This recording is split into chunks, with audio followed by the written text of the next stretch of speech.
कहानियां थी। काला जादू। अपने बेटे ऋषु के माथे से टपकते हुए पसीने को देखकर सविता की हालत खराब हो गई।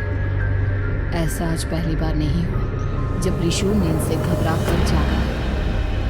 हाय मेरा बच्चा, न जाने किसकी नजर लग गई है तुझे। जब से मेरे बच्चे ने 10वीं के एग्जाम में स्कूल टॉप किया है, तब से रोज बुरे बुरे सपने आने लगे हैं। हाँ माँ, मैंने आज फिर से एक काले साए को देखा। वो यहीं मेरी आंखों के सामने खड़ा था। माँ मुझे बचा लो माँ। वो मुझसे कह रहा था कि मुझसे बदला लेगा। माँ कहीं ये प्रशांत। चुप कर, कैसी बात कर रहा है? दोबारा उसका नाम मत लेना। तुझे पता है ना, उस प्रशांत ने आत्महत्या कर ली। तो बार बार उसका नाम मत लिया कर। मम्मी, क्या सच में प्रशांत ने आत्महत्या की थी? चुप कर, बहुत सवाल पूछता है आजकल। और फिर रात के वक्त सविता के पूरे घर में एक अजीब सा काला धुआं छाने लगा। गहरी नींद में सोई सविता की जैसे ही आंख खुली, उसका दम घुटने लगा। वो दौड़कर ऋषु के रूम की तरफ गई, जहां उसके दरवाजे पर घूमती एक काली परछाई देख वो बुरी तरह से घबरा गई। कौन है वहाँ? कौन है? सामने आओ। ये तुम्हारी काली करतूत।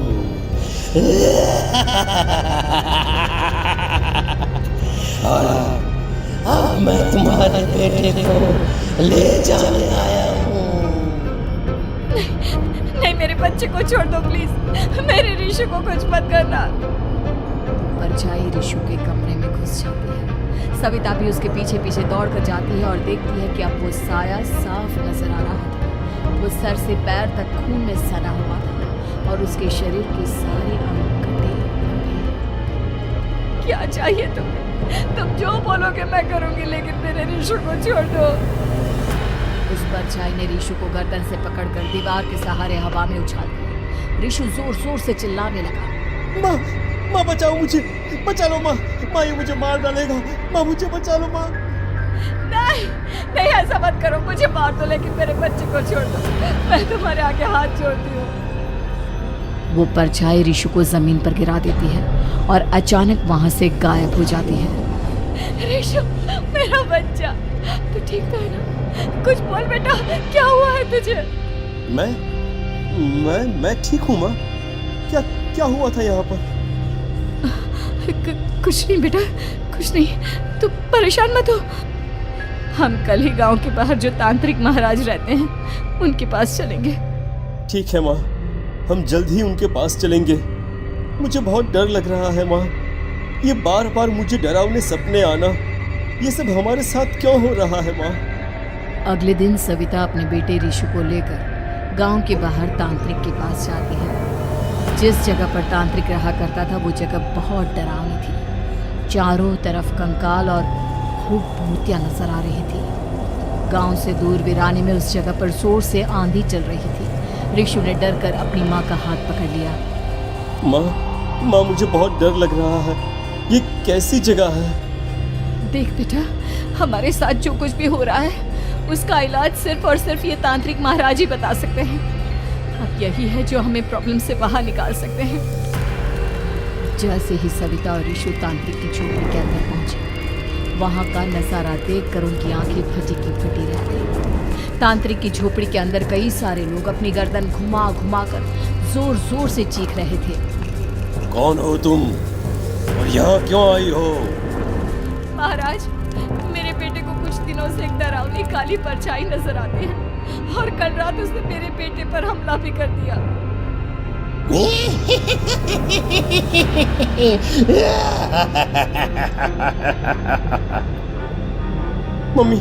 मम्मी हमें यहाँ से चलना चाहिए। ये जगह मुझे ठीक नहीं लगती। नहीं बेटा, ऐसा नहीं कहते। रुक जाओ, 2 मिनट के लिए रुक जाओ। क्या कहा? काली परछाई? तुम्हारे बेटे पर किसी काली परछाई ने हमला किया? हाँ महाराज, वो कह रही थी कि वो मेरे बेटे को कुछ कर देगी। कोई उपाय बताइए महाराज, मेरे बेटे के साथ कुछ गलत नहीं होना चाहिए। तुमने किसी दूसरे के साथ गलत किया है तो तुम्हारे साथ भी गलत होकर ही रहेगा। तुमने किसी की जान ली है, किसी को मार डाला है तुमने। नहीं महाराज, मैंने ऐसा कुछ नहीं किया। मैंने किसी की जान नहीं ली। मुझे कोई उपाय बताइए। लगता है तुम इतनी आसानी से नहीं मानोगी। मैं तुम्हें अभी उस काली परछाई से मिलवा देता हूँ और वही सारा सच तुम्हारे सामने लेकर आएगा। सविता और ऋषु ने डर के मारे अपनी आंखें बंद कर ली। तभी अचानक तांत्रिक की झोपड़ी में अजीबोगरीब आवाजें गूंजने लगी। सविता और ऋषु बुरी तरह से कांप रहे थे। आंखें खोलो और अपने सामने देखो। क्या यही है वो जिससे तुम कल रात को मिली थी? बताओ मुझे। हाँ, इसने कल रात मेरे बेटे के ऊपर हमला किया था। ये उसी लड़के की भटकती हुई आत्मा है जिसे कुछ दिन पहले तुमने मार डाला था। मम्मी ये महाराज क्या कह रहे हैं? क्या सच में आपने किसी की जान ली है, किसी को मार डाला है? अगर हाँ तो बताइए ना मम्मी, किसको मारा है आपने? किसको? तुम्हारी माँ इतनी आसानी से सच नहीं बताएगी बेटा। इसने एक बच्चे की जान ली है। कहीं उसका नाम प्रशांत तो नहीं महाराज? वो मेरा दोस्त है, मेरा मतलब मेरा पड़ोसी है। सही पहचाना। देखा सविता, तुम्हारा खुद का बेटा भी जानता है कि तुमने किसी के प्राणों की बलि चढ़ा दी और इसीलिए अब उसकी बुरी आत्मा तुम्हारे घर में भटकती है। मुझे माफ कर दीजिए महाराज, मुझसे बहुत बड़ी गलती हो गई। प्रशांत हमारे पड़ोसी का बेटा था। हर बार उसके नंबर मेरे बेटे से ज्यादा आते थे और इसलिए मैंने उसके कमरे के बाहर काला जादू किया था, पर मुझे नहीं पता था कि वो मर जाएगा। तुम्हारे उसी काले जादू वाली गुड़िया के अंदर एक बुरी आत्मा थी जिसने उस बच्चे के दिमाग पर बुरा असर कर दिया और उसी की वजह से उस लड़के ने अपनी बालकनी से कूदकर आत्महत्या कर ली। इसकी वजह सिर्फ और सिर्फ तुम हो, तुम। नहीं महाराज, जो कुछ भी हुआ मुझे नहीं पता था कि प्रशांत अपनी जान दे देगा। प्रशांत की आत्मा इस वक्त तुम्हारे सामने खड़ी है, हमसे बात करना चाहती है। बोलो क्या कहना चाहते हो? मैं जीना चाहता था, बड़ा होकर कुछ बनना चाहता था। आपके बेटे से मुझे कोई परेशानी नहीं थी। अरे वो तो मेरा अच्छा दोस्त था। मुझे माफ कर दो बेटा, मुझसे बहुत बड़ी गलती हो गई, मुझे माफ कर दो। माफ करने से मुझे वापस जिंदगी नहीं मिल जाएगी। मेरे माँ बाप आज भी मेरे लिए रोते हैं। आपने मेरे साथ बहुत गलत किया है, बहुत गलत। और तभी अचानक प्रशांत की आत्मा वहां से गायब हो जाती है। सविता जोर जोर से रोने लगती है। सुन लिया तुमने? ये तुम्हारे अपने ही किए हुए पाप हैं जो इस तरह से तुम्हारे सामने आ रहे हैं। माँ, ये आपने अच्छा नहीं किया। सिर्फ 10th बोर्ड के एग्जाम में मैं टॉप कर पाऊं, इसलिए आपने मेरे दोस्त के ऊपर काला जादू कर दिया। नहीं मम्मी नहीं, अब हम कभी खुश नहीं रह पाएंगे, कभी नहीं। मेरे दोस्त की आत्मा को कभी शांति नहीं मिलेगी मम्मी, कभी नहीं।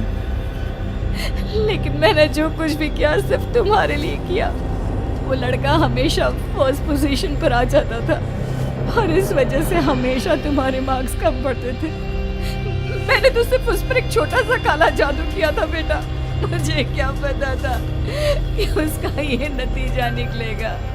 जिस गुड़िया को तुमने उस लड़के के कमरे के दरवाजे पर लगाया था, दरअसल उसके अंदर एक बुरी आत्मा का प्रवेश हो गया था, जैसा कि अक्सर काला जादू करते समय हो जाता है।